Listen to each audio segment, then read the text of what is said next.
There's that sound. It's been missing, Edward. Mother's milk. Mm-hmm. Very nice. Very nice. Welcome home. It's good to be back. Yeah, it is. Not sure where we've been or where we're going. We've been around, like Tupac said. Get around. Round, get around. I get around. Beach Boys said that. And then there was some sort of connection there in the metaverse. The Beach Boys and Tupac? Uh-huh. So it's all connected. All right, so Super Bowl prop bet, right? I was like, there's totally going to be a Tupac hologram on the roof. I know. I didn't know that at the time. I thought that was like Dr. Dre on the roof, but that was Tupac on the roof of the dome. Was it, or was it a hologram? A hologram of Tupac, but that's what the bet was.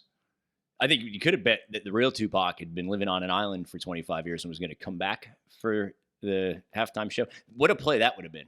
I'm going to fake my death in 1996 and wait for the Super Bowl to come to LA when the Rams, who are the LA Rams after they were the St. Louis Rams, after they were the LA Rams, then I'm going to come back. That is a long play, long-term goal setting. Yeah.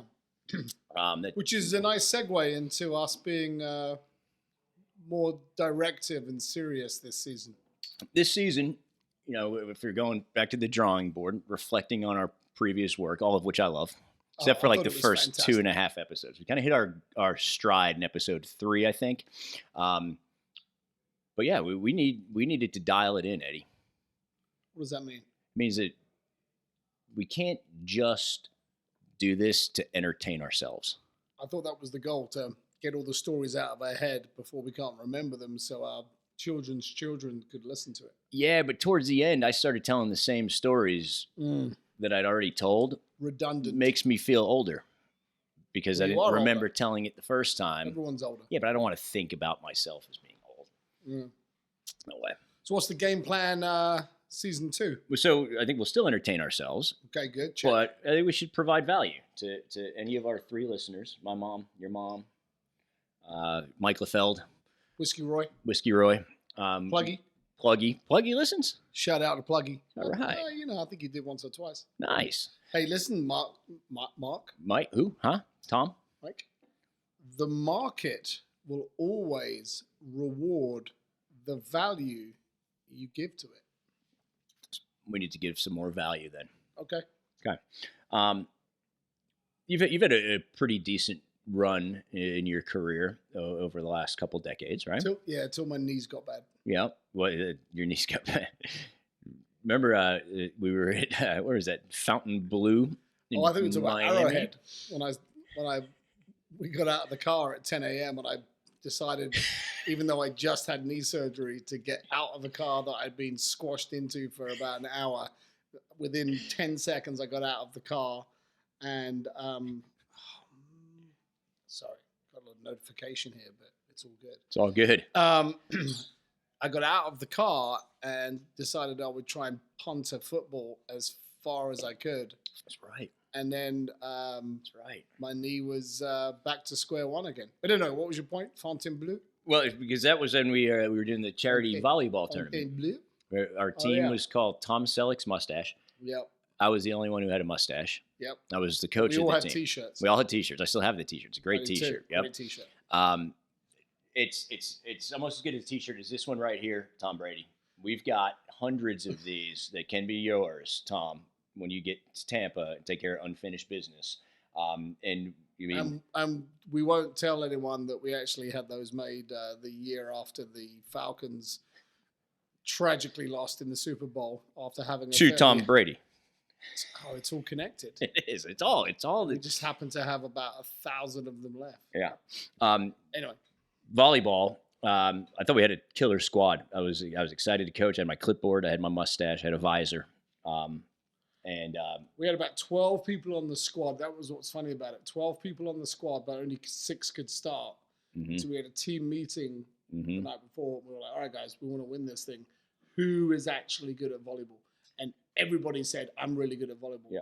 Mm-hmm. And so there were some tough decisions there. And then all I really remember about that day was the other team served. Mm-hmm. the guy who was back left for us, who I thought might have been one of the best athletes we had on the team. Will Gunn? Was it? No, I don't think it was. Tom Peck? No. Wasn't Jason Harris, but somebody took anyway. He just took it straight to the face. He never even got his hands up. Yeah. And then shortly after that. And then what happened on the next serve? Wasn't the next serve? Oh no, it was 3 embarrassing. That happened. The ball off the dome, first play of the day.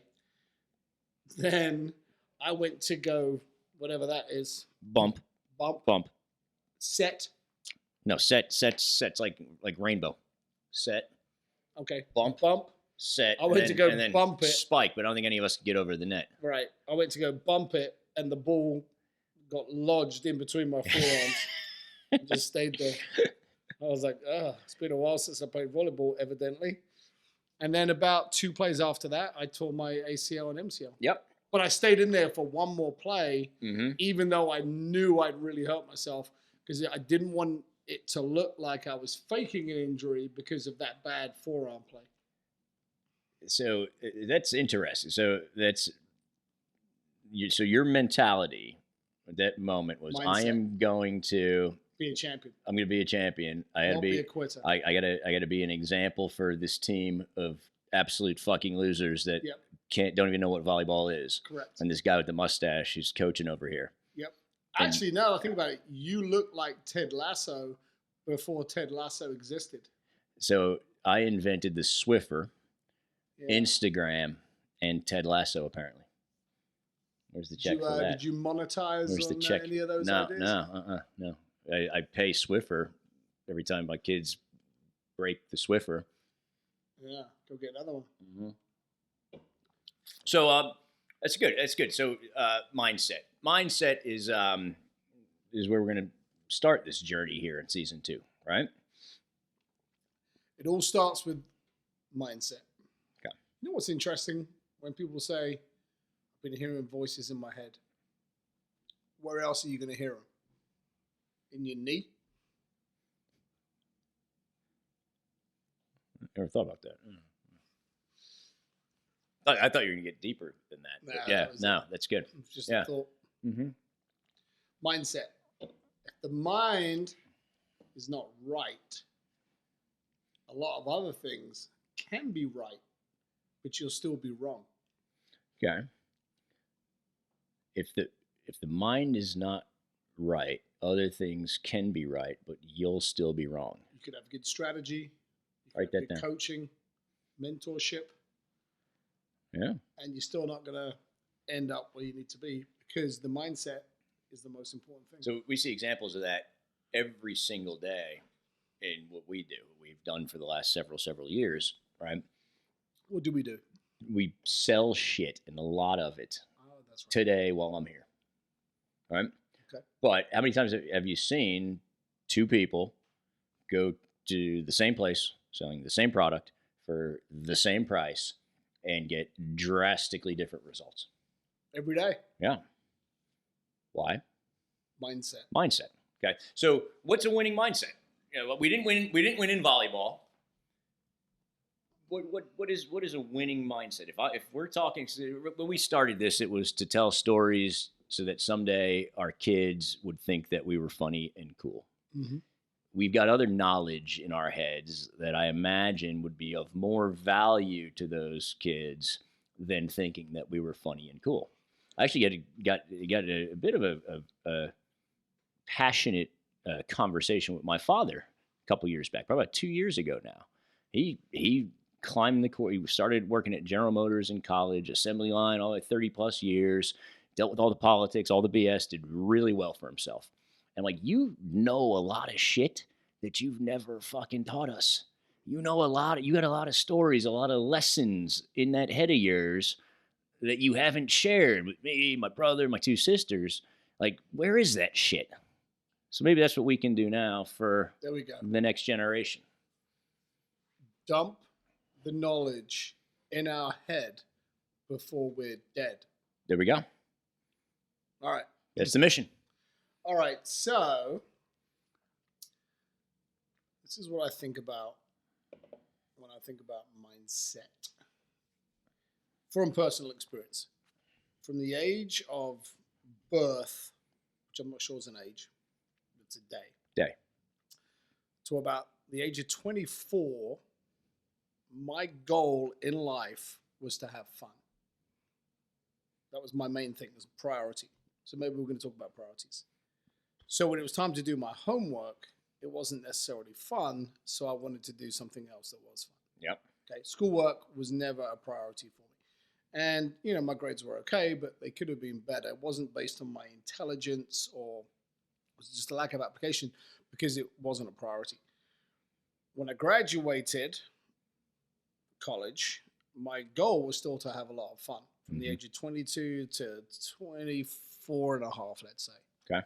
And so all the decisions I made were based on, I want to have fun first and then worry about everything else afterwards.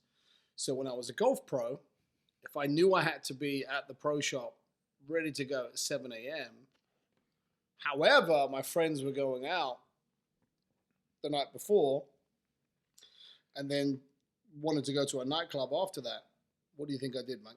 Well, fun would tell me that you went out the night before, then went to the nightclub. And I'm in the nightclub at 2:30, wondering why I'm a little off my game the next day. But anyway, for me, at the age of 25 was when I decided that, you know what, doing well in your career, being successful, whatever that word means, if you can do that, then it makes all other parts of your life great. And that's when I got my mindset right, to where I made it my priority to be successful in my career. So, and if I could have some fun as well, that was great. That was a bonus. Let me ask you, so you were 24 and a half, almost 25. Your career became a priority. The priority. Did you have a career at that moment? No. Okay. So that's where people fuck up. The most important thing. Exactly. Right. It's like, because you can get into, there's lots of great opportunities out there. Sure. But if your mindset ain't right, you know, there's lots of gyms out there. They kind of all do the same thing. And lots of people get amazing results by utilizing that gym. Yep. Other people, same gym, wrong mindset, no results. It all happens here. It happens here first, right? Like the pen. If I want to throw this pen at you, I think about it before I throw the pen at you. I don't want to. Everything happens twice. Happens up here first, and then in reality. Yep. Anything. The Wright brothers thinking that they could get a plane to fly. The Taj Mahal, been there. Beautiful place. One of the 7 wonders of the world, mate. I've heard. You know, 8th wonder of the world? Maybe. Andre the Giant. Oh, really? Yeah. That's what Vince McMahon taught me when I was growing up. But anyway, at one point, the Taj Mahal was just a thought in the king's head.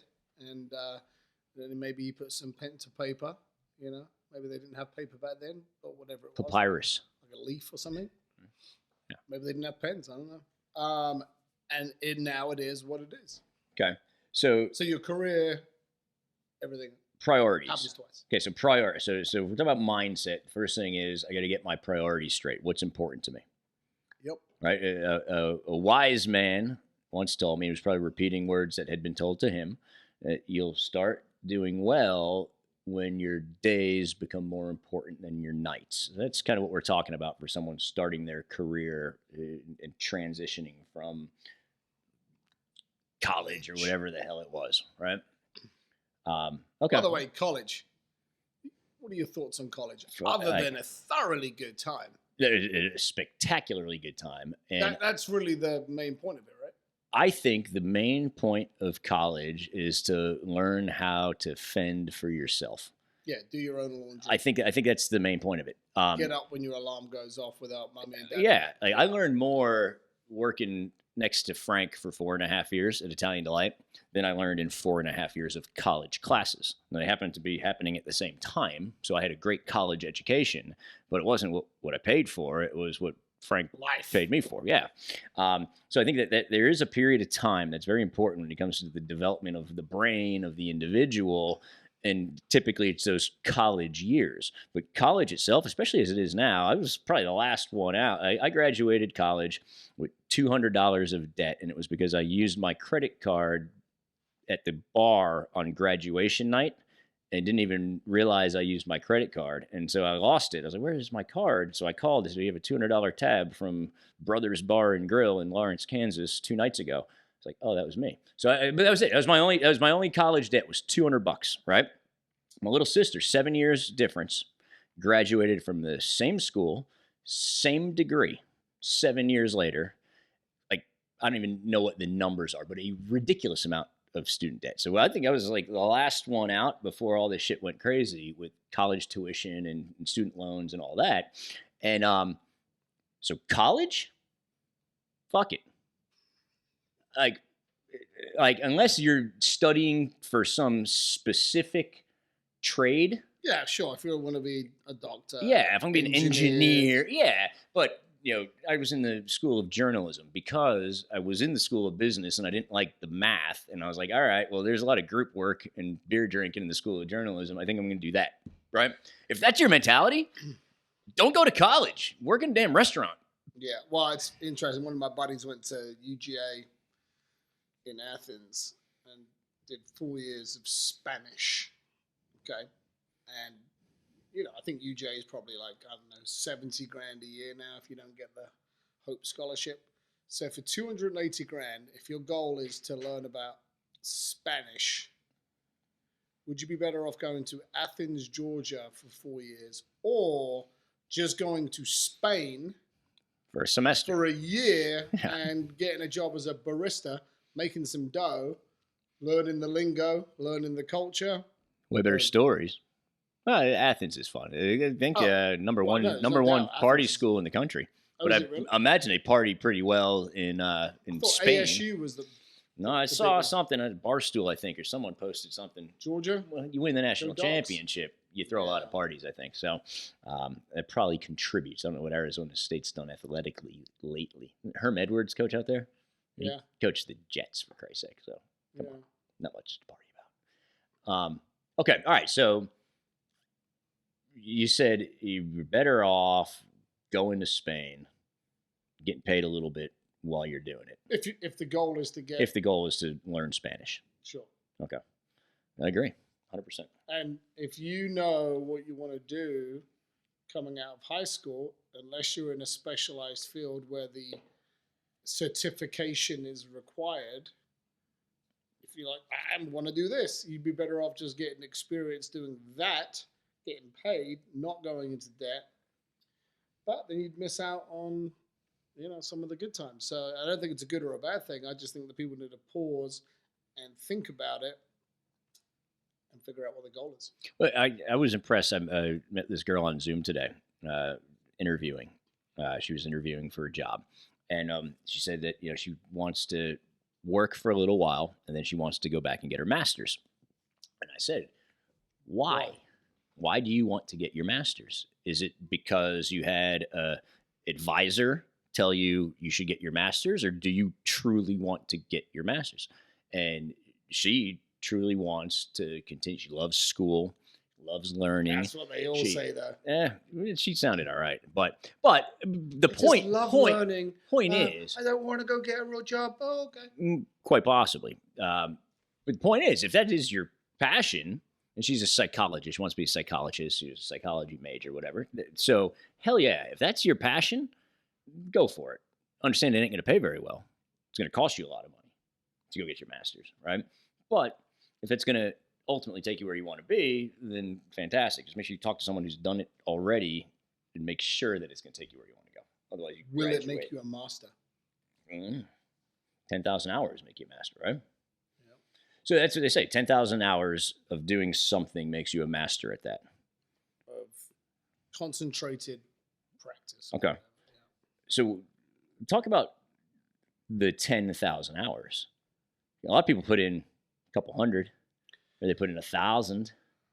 Very few people put in 10,000 doing anything. Sure. Which is why it's hard.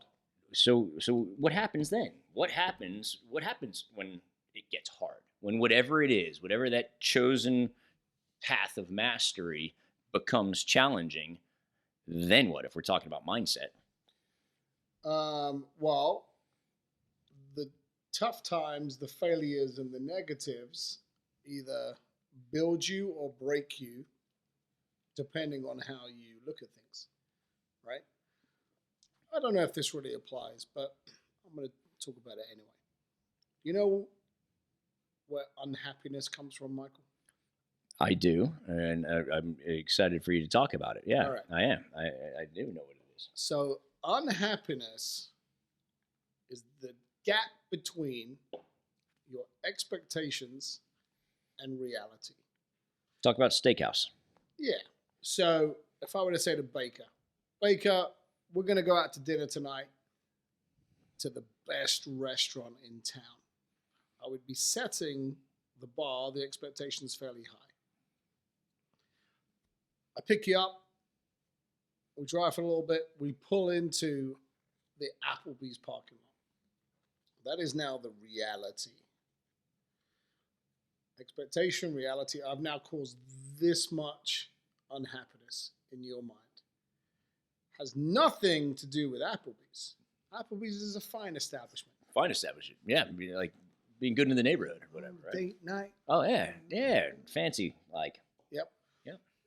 If I'd have just said, hey, let's go grab something to eat, swing into Applebee's, there you go, no expectation. This is the reality. Oh, they got some good spring rolls or whatever. I haven't been to Applebee's in about 15 years, but I remember it being decent. Frank, other than Italian Delight, Applebee's is the only place that Frank will eat. He likes their steak. Right. Frank knows. Yeah, I trust him with my life. So that's it. So anyway, that's it. If you can complete the circle there. So anyone who's got the right mindset knows that failure is the highway to success. You know, it's like if you're in sales, let's just say the number is 11,412 people are going to say no to you, and then you're going to hit your goals. If you just knew the number, well, the no's would just be one step closer to your goal. That's it. Okay. So people talk about, the mindset difference between generations. Well, every generation thinks that the next generation is softer. Sure. And they're wrong. Mm-hmm. Right? Every generation brings its own magic and strength and whatever. But if you think about the greatest generation who were in World War II, relatively speaking, everybody was soft after that. Yeah. But yeah, certainly now the Gen X, Gen Z, Gen whatever, mm-hmm. that is the notion is that these guys are soft, but it's not right. So if we talk about mindset, it leads to mentality, and I think mental health, things of that nature, very much more talked about and more acceptable. I don't think it's new. It's just it's now not taboo. You're not shunned if you speak about it, right? So I went through. So when I moved from New York to Kansas City. By the way, speaking of taboo, people getting Botox used to be taboo, but now if someone says they're doing they have parties, they have Botox parties. Yeah, now if somebody says that they're doing it, nobody even raises an eyebrow. Have you Botoxed? No. No one even raises an eyebrow. It's true. Good point. Thank you. Get it, Baker? Because it can't. Yeah. I actually, I haven't ever told you this, but I haven't been getting Botox, but I have had a lot of plastic surgery, a lot. And so I've been going to these plastic surgery, like anonymous meetings. And the last one I went to, the kind of guy in charge, he had us all sitting around, and he goes, I see a lot of new faces in here tonight, and I must say I'm pretty disappointed in you guys.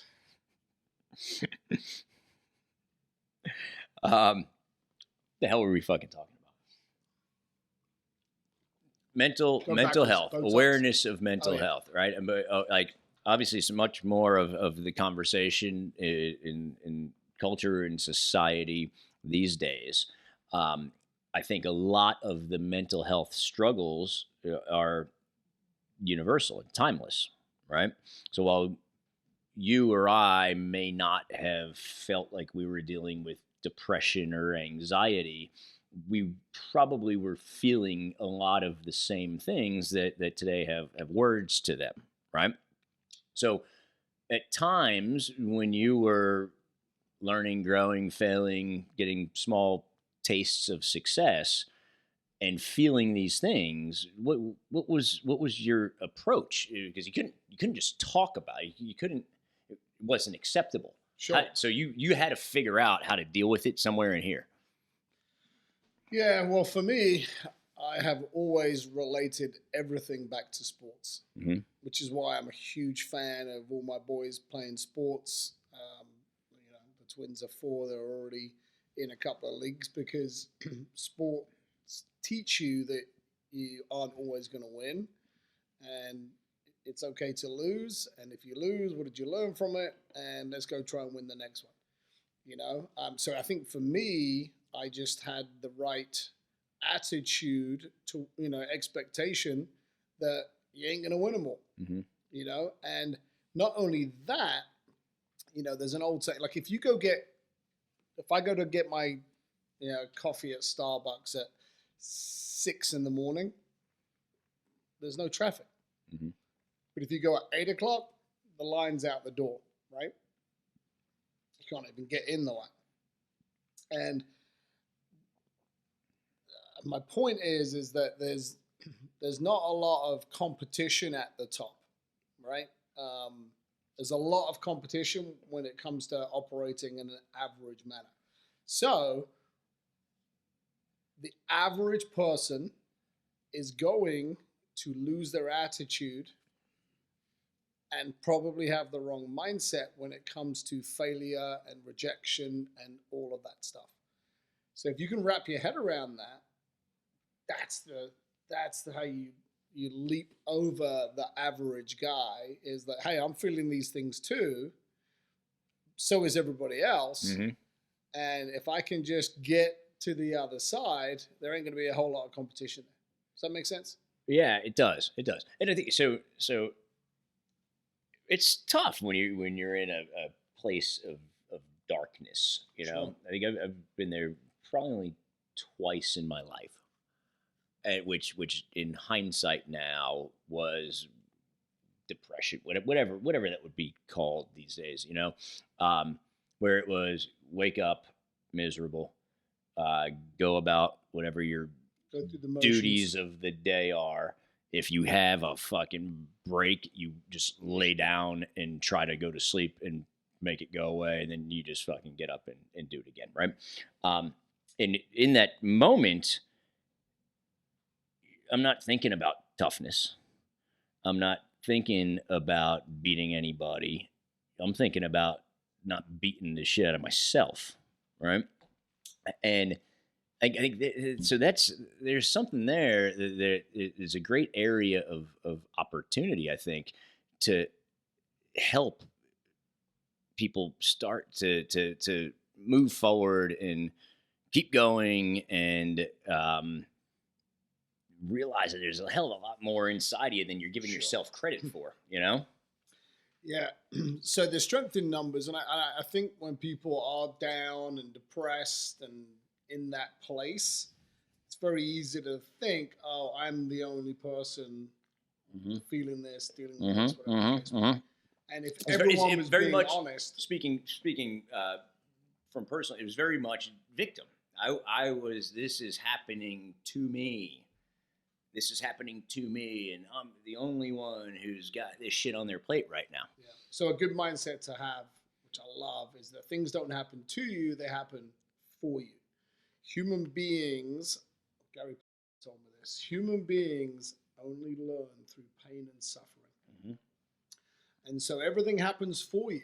It's like, don't touch the hot plate. Don't touch it. Don't touch it. Or with the Twins, don't sit up on the counter.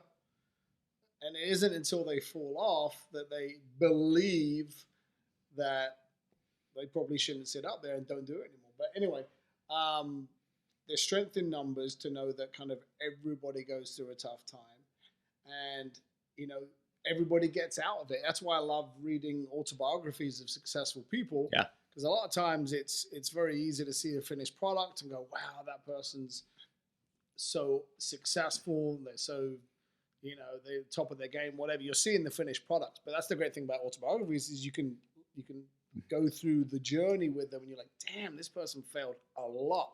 This person went to a dark place. This person was about to give up, but they didn't. And here's the thing about, the advice that we've all heard over our lifetime is that the simple ones that stick around have a lot of legitimacy to it. Like, don't quit.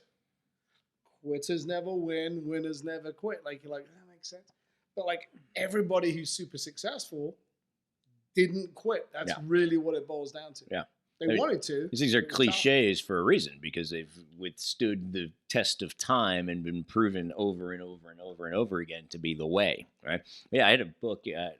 Someone borrowed it, never returned it, but it was like Forbes success stories, and it was every chapter was a different success story, but every chapter was exactly the same.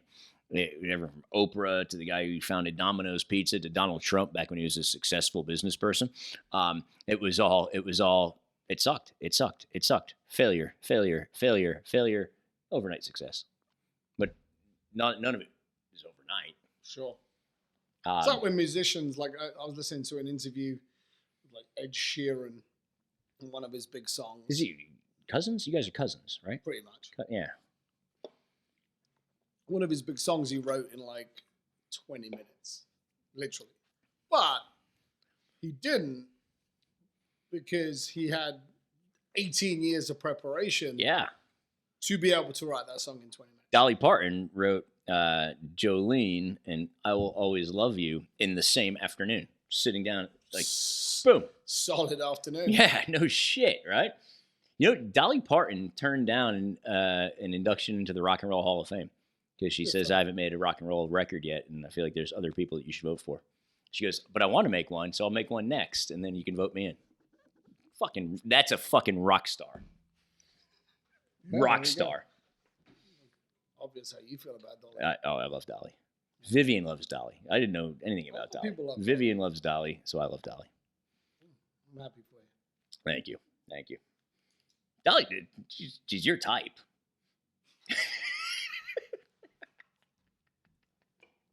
I like country music. Yeah, exactly. You turned me on to country music. Hootie. I don't think about. Remember that? Right. That was it. I think it's probably the first country music song I ever listened to. I have an alter ego, Richie Chivers. I've met him. Yeah. I've met him on first ever Broadway in Nashville. English country music star. Yeah. He just hasn't broken out yet, which brings us back to our point.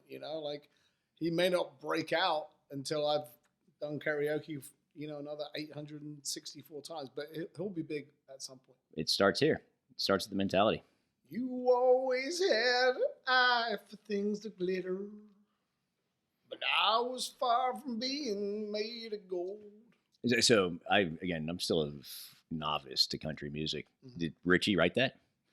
Well, I think Tim McGraw got like the credit for it. Okay, all right. Richie was a heavy influence. Speaking of Tim McGraw, I think I fucked up. I think I should have been more in a cowboy. And watch his Yellowstone stuff. Mm-hmm. I should have been a cowboy. I think I probably was a cowboy in a previous life. Yeah. You look like a Lone Ranger. Tonto with the mask. Did you know that, you can Google this, but John Wayne was a tall man. Yep. Like 6'5" or something. Small feet. Like size 7 feet. So that's why he walked funny. His star on the Hollywood Walk of Fame has his boot prints. Yeah, very small. I'm a small guy. I'm not tall nor large in many ways but one. And my feet were as big as John Wayne's feet. Well, there you go. There you have it. Mm-hmm. Very good. Well, we're just scratching the surface here. I think so too, Mike. But here's what I want to share before we go off into the Ethernet. Yes, the metaverse. We're on someone's phone right now. What are you doing? Right now, when they're watching it right now, it'll be on someone's phone. Oh, yeah. This technology. Yeah. Here's what it all boils down to. Figure out what you want. Right? Best piece of advice I ever got from Bob Ficazio. Oh, Bob. At some point in your life, maybe when you're ready to get serious, for me it was 25 years old, life had beaten me up enough to where I was like, it's time. I don't like the way I'm living You're right sick now. and tired of being sick and tired. That's what drives change. Yep. Yeah. The pain had gotten to the point where I'm like, it's time to use your brain and whatever, talents you may or may not have. So at some point, you have to sit down in a quiet room with no distractions, with a pen and a piece of paper, and your favorite beverage. Natural light. You have to ask yourself, what do I want out of life? And here's the trick to it. It's what you want. A lot of people do what their parents want them to do. Or what the guidance counselor recommended them to do. Yeah. What do you want? Yeah. I mean, there's lots of different ways to be successful, right? Whatever that word means. It means different things. Yeah. Mother Teresa was extremely successful. I think she probably had about 8 possessions to her name. Yep. All right. So what do I want? And really go granular with it. And then you got to write it down. It's as if you're the director and the leading actor in your own movie. How do I want this movie to end? Write down what you want. If you want to take care of your family, write it down. If you want to start a charity, write it down. If you like fast cars, great. If you want property with lots of acreage and some horses running around, that's great. Yippee-ki-yay, mother. Yeah. What do I want? Do you want to retire early? Do you want to have a closet with 100 pairs of designer shoes? Do you want to get your mom a new kitchen? Right? Write down what you want. Then you have to be realistic. Based on your list, you have to find a vehicle that if you are successful at your thing, Mastery. can get you what you want. And so there's, unfortunately, or fortunately, however you want to look at it, there's a lot of jobs out there where no matter how good you are at the job, there's limited growth potential, there's limited opportunity, and you hear people all the time saying that they got capped out, the glass ceiling, there was just nowhere to go. Yep. So the analogy there is you could pedal really, really fast on a stationary bike, faster than anyone's ever pedaled before, break all the records, and you still don't go anywhere. So you've got to find the right vehicle. Okay, so you figure out what you want. You've now found the right vehicle, and then this is kind of wrapping up the mindset piece of it. You then have to ask yourself, am I willing to do the work? That's it. And if you are, then the cool thing is you get to check everything off your list. If you're not, then you have to start crossing some things off your list. And so once I made my list when I was 25 years old, and I started doing sales and all the rejection and the failure and all that, and that little voice in your head that's always there, like, yeah, we don't have to do this. Let's go do something easier. This sucks, right? I don't want to work on Saturday. Like, who works on Saturdays, right? I would look at my list, and there was nothing on my list that I wanted to cross off. So then it was like, I'll just go do the work. Bingo. Hey, Eddie, it's only valuable because it's true. This is true. Invaluable.